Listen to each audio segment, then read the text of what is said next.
Mga kapatid, bago tumodo ngayon darating na bagong taon, isang paalala muna mula dito sa amin sa News 5 at sa Bureau of Fire Protection. Isang ligtas na araw mga kapatid.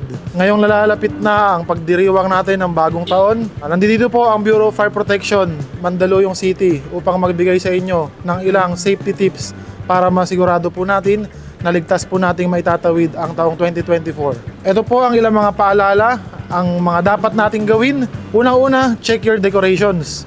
Siguraduhin natin na ang ilaw at kable natin or mga decoration natin, Christmas lights, ay walang sira or walang kahit anumang damage. Next naman, use LED lights. LED lights ay mas matipid at mas matagal itong mag-init kumpara sa iba pang uri ng ilaw. Pangatlo, turn off lights when unused. Tayo po ay mamamasyal or aalis sa ating bahay or bago tayo matulog. Siguraduhin natin na nakapatay ang anumang ilaw at mga appliances po natin ay siguraduhin naka-unplug. Sunod naman po, be careful when cooking. Pag tayo po ay magluluto, siguraduhin po natin na babantayan natin ito ng maigi upang makaiwas po tayo sa kitchen fires. Lalong-lalo na po pag tayo ay nagdi-deep fry ng mga lutuin. Okay mga kapatid, meron nga tayo ngayong Noche Buena cooking show, no? Magluluto tayo, pero una nating ingredient ay mantika. Siyempre, importante mga kapatid na malakas po ang ating apoy. At hello? Pwede, nagsushoot nga ako eh. Pwede, cooking show to eh, kailangan tuloy-tuloy yan.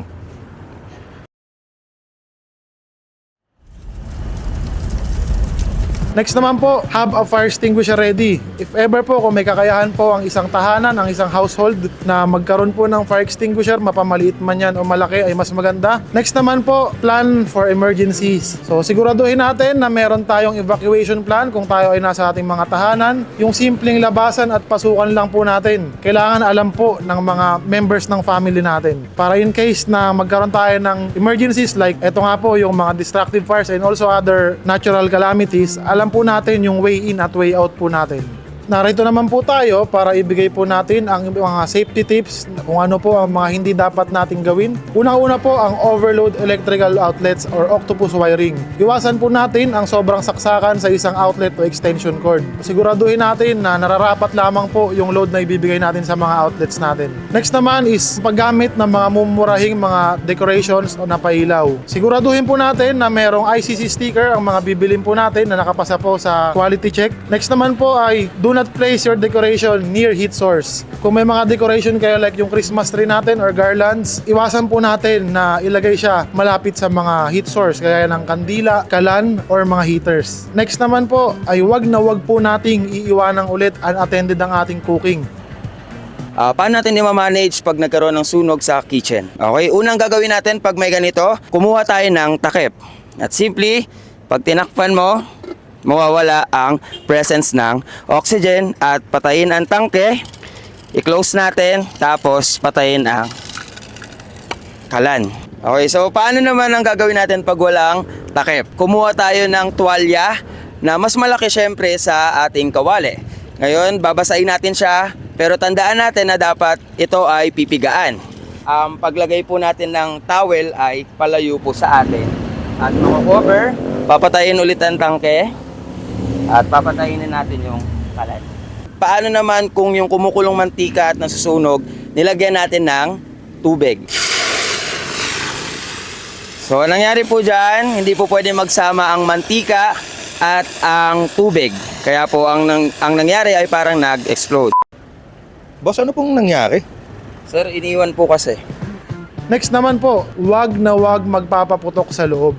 Tayo ay merong mga designated firecracker zone sa mga lugar natin or mga barangay natin. Itanong po natin sa mga barangay natin kung saan ito upang doon lamang po tayo magpaputok. Dahil delikado po pag sa loob ng bahay or sa mga iski-iskinita, lalong-lalo na po yung mga quitis at yung mga pinagbabawal po na paputok, iwasan na po natin yon. Pag nagpaputok at natanggal yung bahagi ng daliri po niya, so meron pong instances na pwede pa natin siyang i-save. Pag merong bleeding, so apply gentle pressure para maampat yung pagdudugo. Tapos halimbawa kung buo pa po yung naputol na daliri, kukunin po natin yon.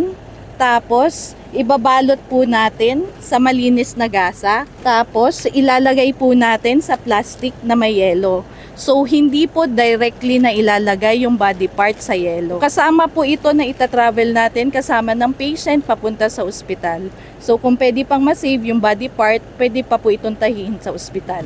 Next naman po ay wag na wag po nating lalagyan ng harang or iba-block yung mga exits natin sa bahay. Kasi pag nagkaroon po ng emergency, pag tayo yung nagpanic at meron pong blockage yan, yung mga decorations natin or kahit anong stockpile ng gamit sa malapit sa pintuan, magiging obstruction to upang makalabas tayo at maaari pang maging dahilan ng pagkatrap natin sa loob ng bahay during emergencies. At pinakahuli po at pinakamahalaga pong impormasyon na dapat kong ibahagi sa inyo ay alamin po ninyo ang mga hotline numbers or emergency numbers po ng Bureau of Fire Protection para alam po natin kung sino ang tatawagan natin pag nagkaroon po ng sunog. At syempre po, siguraduhin po natin na tumawag po muna tayo bago tayo mag-video or mag-FB Live para po maagapan po ng mas mabilis dahil nakadepende po sa tawag po ninyo ang bilis na responde ng Bureau of Fire Protection personnel.